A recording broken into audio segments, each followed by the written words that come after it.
Chắc hẳn khán giả không còn lạ lẫm với cái tên Vô Chính, các tác phẩm của anh gắn liền với quá trình trưởng thành của nhiều thế hệ khán giả.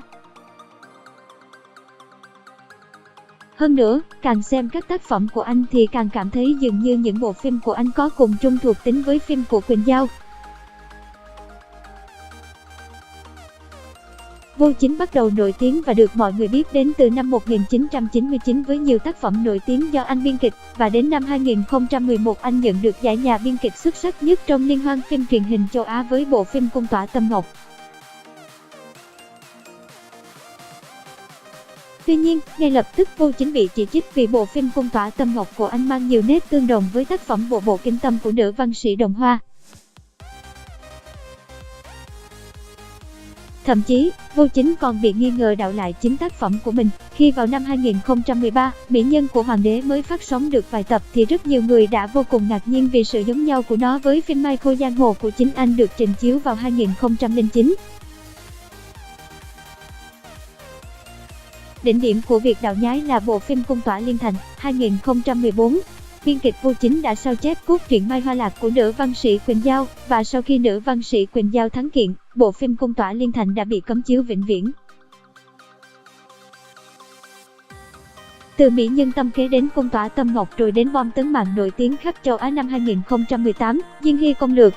Các bộ phim của Vô Chính đều đầy chí khí và mang tính nữ quyền. Kể từ sau khi nổi tiếng, Vô Chính ngày càng nâng đỡ nhiều diễn viên mới, chẳng hạn như Triệu Lệ Dĩnh, Ngô Cẩn Ngôn. Chỉ cần nhận định một diễn viên nào đó thì Vô Chính sẽ liên tiếp để diễn viên đó đóng vai chính trong phim của mình cho đến khi nào nổi tiếng thì thôi.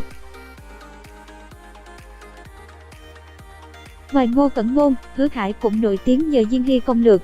Vô Chính còn có khá nhiều biệt danh như Vô Ma, còn tại sao có biệt danh này thì có lẽ vì cách nói chuyện của anh nghe hơi mướt mát như phụ nữ. Tuy nhiên, từ sau Diên Hy Công Lược, Vô Chính lại có thêm một biệt danh nữa gọi là Nha Đầu Chết Tiệt. Bởi vì bộ phim này thực sự rất nổi tiếng, cư dân mạng luôn muốn khen ngợi anh, mỗi lần khen anh xong đều để lại lời nhắn Vô Ma chết rồi, sau đó biệt danh của Vô Chính dần dần chuyển thành Nha Đầu Chết Tiệt. Nhờ có các bộ phim hot đến bỏng tay, nên Vô Chính được mời đến tham dự các buổi party, liên hoan truyền hình cuối năm. Tuy nhiên trong một lễ trao giải vào cuối năm 2018, Vô Chính bị cư dân mạng phát hiện ra một bí mật nhỏ. Đó chính là anh liên tục lén nhìn Thái Từ Khôn. Khi xuống khán đài, hai người ngồi chung một hàng ghế. Theo thông tin được cư dân mạng tiết lộ thì Vô Chính khi đó liên tục quay trái quay phải giả vờ như vô ý để liếc nhìn Thái Từ Khôn. Thế là cư dân mạng lại tự sáng chế ra suy nghĩ của Vô Chính khi đó, muốn lừa cậu ấy về đóng phim của mình quá.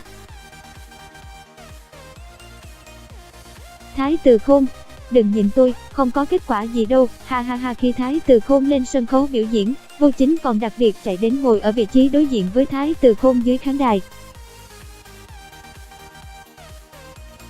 Khi hai người đứng cạnh nhau, Vô Chính còn mỉm cười khá tươi. Sau đó có cư dân mạng nói lẽ nào Vô Chính muốn ra tay với Thái Từ Khôn. Thái Từ Khôn mặc trang phục cổ trang có lẽ cũng rất đẹp trai.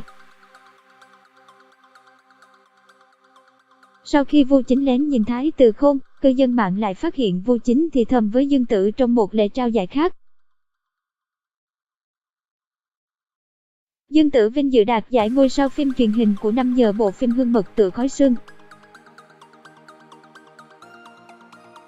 Với kỹ thuật diễn xuất khá xuất sắc, Dương Tử hoàn toàn xứng đáng với giải thưởng này. Trong lễ trao giải này, Vô Chính quay sang thì thầm bên tai Dương Tử với dáng vẻ vô cùng nghiêm túc. Cảm ơn tất cả các bạn đã yêu thích phim của tôi và nhẫn nhịn tôi yêu tất cả các bạn. Còn nữa, các bạn đừng gọi tôi là nha đầu chết tiệt nữa, tôi còn phải kiếm bạn gái chứ. Dòng trạng thái của Thím Vô khiến cư dân mạng cười không ngớt.